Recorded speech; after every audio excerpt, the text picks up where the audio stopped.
Imagine buying a rare, never-circulated Cuban banknote for $200,000, only to discover it's a perfect forgery. This isn't a one-off scam. It was a multi-million-dollar operation that fooled hundreds of collectors across the U.S. This is the true story of Operation Che Guevara, a massive counterfeit scheme uncovered by the U.S. Secret Service between 2013 and 2016. Shocking fact, scammers created fake, secret Cuban trial banknotes from the 1960s that never existed and sold them for up to $250,000 each.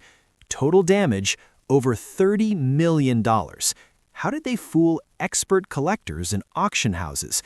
And what evidence finally brought them down? Stay until the end. We'll cover the full investigation, courtroom shocks, and proof. Would you buy a rare Che Guevara note if it looked real? In 2013, a group of fraudsters in New York and Florida launched one of the most sophisticated numismatic scams ever. They forged trial banknotes from 1960s Cuba featuring Che Guevara, supposedly printed as prototypes but never released. The story they sold: Fidel Castro canceled the series after the revolution, but a few survived in secret archives.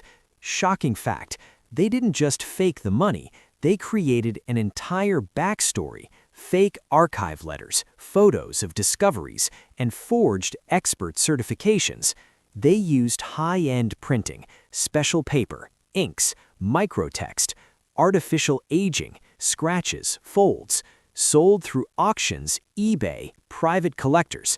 Prices: $50,000 to $250,000 per note. Evidence from Secret Service Report 2016. Scammers created fake provenances, documents from Cuban archives, letters from officials, photos of the notes in the wild. The scammers didn't just print money, they built a fake history to fool experts. Shocking fact, one single fake Che note was sold for $250,000. Collectors believed it was a lost revolutionary artifact.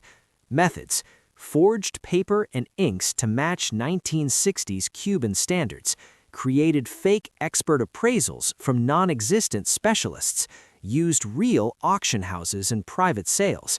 Shocking fact, victims included wealthy investors and museums. Some bought multiple fakes.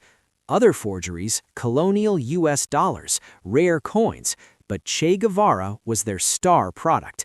Evidence from court, U.S. versus Farinango Muanala et al., 2016. Chemical analysis, FBI lab, proved modern inks and paper, not 1960s. Financial trails showed millions through auctions. In 2013, one suspicious collector contacted the U.S. Secret Service. They investigate counterfeiting.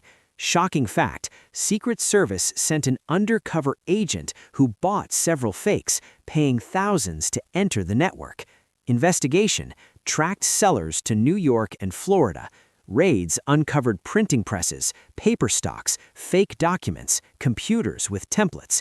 Shocking fact, scammers had expert letters from fake numismatics. Some victims paid for appraisals that were forged. Evidence: undercover buys, seized equipment, financial records, millions transferred.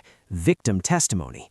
2016 to 2017, 9 main suspects arrested and charged with mail and wire fraud, counterfeiting. Shocking fact, lead organizer got 12 years in prison, others 5 to 8 years. Evidence in court: fake provenance documents, chemical reports, undercover agent testimony, victim statements. Consequence: $8 million recovered. Some fakes still circulate on eBay. Operation Che Guevara showed how greed and technology can fool even experts. Shocking fact, some victims lost millions believing they owned revolutionary history. Could this happen again? Comment below, like and subscribe for more fraud and true crime.